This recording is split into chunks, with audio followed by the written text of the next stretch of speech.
हाँ भाई गिट्ठे चोर, क्या हो गया? अरे जल्दी घबरा गया तू तो यार। है, बातें तो तू इतनी बड़ी बड़ी करता फिर रहा है। मैंने ये कर दिया, मैंने वो कर दिया, और दिल तेरा चूहे से भी छोटा है। हैं?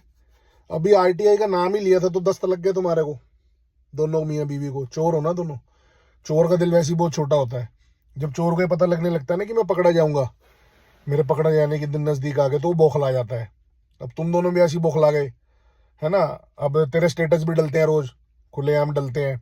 चोर तो हो ही हो तुम, खानदानी चोर हो। बिजली चोरी तेरी मैंने ही पकड़ी थी अभी पीछे, याद होगा तेरे को, जब पकड़वाया था तेरे को। तो वो भी बौखलाहट है तेरे को।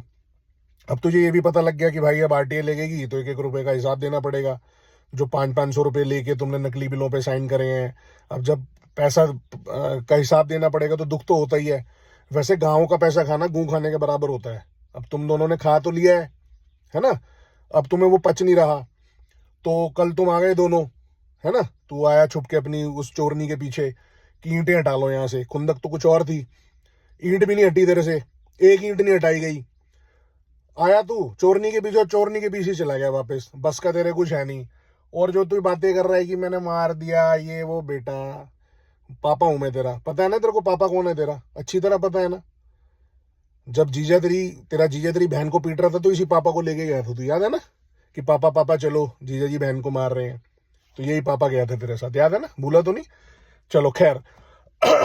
अब यह है कि तेरे से एक ईंट भी नहीं हटी, ईंटें वहीं की वहीं थी, क्योंकि मैंने तेरे को बोला था कि ईंटें हमने रखवाई हैं और हम ही उठवाएंगे। ठीक है, वहां भी तेरी दाल नहीं गली। अब तू बौखला तो गया ही है। अब क्या होता है कि जब दिमाग में बौखलाहट आ जाती है, घबराहट आ जाती है, जब चोर को ये डर डर लगता है कि मैं पकड़ा जाऊंगा, तो वो कुत्ते की तरह भौंकता है। अब तू भी वैसे ही भौंक रहा है। कोई बात नहीं, इलाज करवा देंगे तेरा, टेंशन मत ले। अब आरटीआई की बात पर आते हैं। मैंने तेरे को पहले समझाया था कि भाई गांव का पैसा मत खाना, गरीब का पैसा मत खाना, गांव की किसी गड़बड़ी में जो होगी उसमें शामिल मत होना। लेकिन अब तुम लालची तो हो ही हो, है ना। भिखारी तो जन्मजात हो तुम, चोरी करने का आदत तुम्हें शुरू से है। अब तुमने गांव के प्रति तो ईमानदारी दिखाई नहीं, क्योंकि गांव के लोगों से तो तुम्हें कोई लेना देना नहीं है। लेकिन मेरा संघर्ष जो है वो गांव के लिए है भाई। 2019 से संघर्ष कर रहा हूं, और ये संघर्ष आगे भी जारी रहेगा। तेरे जैसे कईयों के वहम निकाल दिए पिछली बार, तेरा भी निकाल देंगे, और कोई और होगा उनके भी निकाल देंगे। ठीक है, तो अपनी बहादुरी के किस्से उनको सुना जो छोटे छोटे बच्चे हों, जो इन बातों से बहल जाएं। ठीक है ना। कल याद है ना तेरी बेटी कैसे हाथ जोड़ रही थी, पता है ना। उसके बाद भाग भी गया तू। चलो खैर कोई बात नहीं। अब आरटीआई की बात पे आते हैं। आरटीआई लगेगी तुम्हारी, अभी लगी नहीं, अभी मैं तैयार कर रहा हूँ। पॉइंट वाइज उसमें हिसाब मांगूंगा, और 1-1 रुपए का हिसाब देना पड़ेगा। अब तुम डर इसलिए रहे हो कि तुम हिसाब दोगे कहां से, खा तो लिया तुमने कुत्ते की तरह। अब जब तुम्हें आरटीआई मिलेगी ना, मैं तुम्हें भेजूंगा आरटीआई मंगलवार के आसपास, सोमवार या मंगलवार। तो बाय पोस्ट भेजूंगा, पोस्टल ऑर्डर भी डाल दूंगा स्टेटस में, क्योंकि मैं जो करता हूँ वो सरेआम करता हूँ, तुम्हारी तरह नहीं करता। जैसे स्टेटस डालता हूँ सरेआम तेरे, है ना, उसमें भी तू कुछ नहीं कर पाता। उसके बाद क्या होगा, जब तुम्हें आरटीआई मिलेगी तो 1-1.5 महीना तुम घूमोगे, कुत्ते की तरह भागोगे, क्योंकि तुम्हें अनपढ़ तो हो ही हो तुम। आरटीआई इंग्लिश में होगी, तो तुम जगह जगह जाओगे, 10-20-50 आदमियों के पास, उनसे समझने की कोशिश करोगे कि इसमें लिखा क्या है। तो ज्यादा दिक्कत हो तो मेरे पास आ जाना, मैं हिंदी में समझा दूंगा। असली घबराहट तुम्हारी तब शुरू होगी जब तुम्हें उसका हिंदी में पता लग जाएगा ना कि क्या क्या हिसाब मांगा है। असली दस्त तुम्हारे को तब लगेंगे, असली दस्त तो तब लगेंगे। अभी तो सिर्फ नाम ही सुना, नाम से दस्त लग गए तुम्हारे को तो।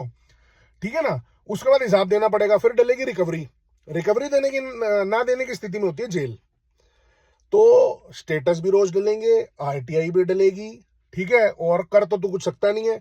और बातें तो खैर जितनी मर्जी बड़ी कर दे, बातें करने के कौन सा पैसे लगते हैं। जो मर्जी फड़ियां मारते रहो अकेले में, दिल को खुश करते रहो अपने। क्योंकि मैंने तेरे को कल भी बोला था कि पहले दूध पी ले, दूध पीना शुरू कर, थोड़ा लंबा हो जा। जब तेरे हाथ पहुंचेंगे तब तो तू कुछ करेगा ना गिट्ठे। मेरे को मारना दलाली करनी इतना आसान नहीं है। पापा हूं तेरा, पता है ना। हाँ, भूला तो नहीं ना। हाँ, तो कोई ऐसी दिक्कत नहीं है। और तैयार रहो आरटीआई के लिए। और विकास तो तुम्हारा दिख ही रहा है, जो तुमने किया, जो पैसे खाए हैं, गलियां जो बनाई हैं 1-1 साल से पहले ही टूट गई हैं, वो नालियों की हालत देख लो। तो जो विकास है वो भी गांव को दिख रहा है। गांव का एक एक आदमी तुमसे हिसाब मांग रहा है। और टेंशन मत लो, तुम्हारा इलाज बहुत जल्द किया जाएगा, और स्टेटस टनाटन डलेंगे। तेरे बस में जो हो तू वो कर ले, कर तो तू कुछ भी नहीं सकता। ठीक है ना। बाकी इधर उधर जाके भौंक ले जैसे कुत्ते भौंकते हैं, वो तो कोई बात नहीं, मेरे को तरस है तेरे पे, क्योंकि अब दिमाग में घबराहट चढ़ गई है तो खाते टाइम तो देखा नहीं तुमने, पीछे गूं खा लिया फटाफट, अब हजम नहीं हो रहा। तो 1-1 रुपए का हिसाब होगा, 1-1 रुपए का, और 1-1 रुपए की रिकवरी होगी। समझ में आ रही है किट्टे? हाँ। और जो तूने हिजड़ों की फौज बनाई है ना, कुछ नहीं कर पाओगे मेरा, ठीक है ना? बाप जो होता है बाप रहता है, मैं तेरा बाप हूँ, पता है ना तेरे को? याद कर ले कहाँ कहाँ लेके गया था अपने पापा को तू, ठीक है? तो आरटीआई के लिए तैयार रहो, सोमवार या मंगलवार को भेज दूंगा। उसके बाद तुम और ज्यादा भागोगे कुत्ते की तरह, जैसे भागता ना पागल कुत्ता, वैसे भागोगे, ठीक है? स्टेटस भी डलेंगे, आरटीआई भी डलेगी, और सारा काम सरेआम होगा।